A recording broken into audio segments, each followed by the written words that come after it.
Halloween snack mixes. Now, these are perfect because I know so many of you have Halloween parties, and these are super, super simple for just snacking or for putting out at a gathering, and everybody loves them.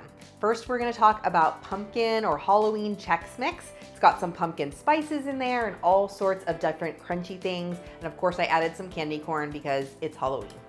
The best part about this is it's made in a slow cooker. I lined my crock pot with a slow cooker liner because it makes it a little bit easier for cleanup.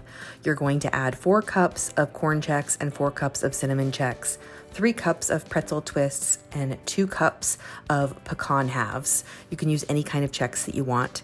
Mix that together and then stir together 8 tablespoons of melted unsalted butter with 1/2 cup of packed brown sugar. You're also going to add 2 teaspoons of pumpkin pie spice to that. You're going to stir that all together in the crock pot. Now again, you can use any kind of Chex cereal that you like. I love using the cinnamon Chex. It tastes so good. You're gonna cook this on low, and you're gonna just stir it every 30 minutes or so, just so it doesn't burn.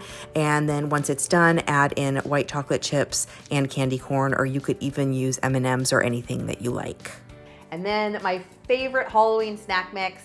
This has candy corn and peanuts, which if you didn't know and you eat them together, they taste very peanut buttery, like almost like a Butterfinger. And to get that crunchy element in there, I'm chopping up some Rice Krispie treats.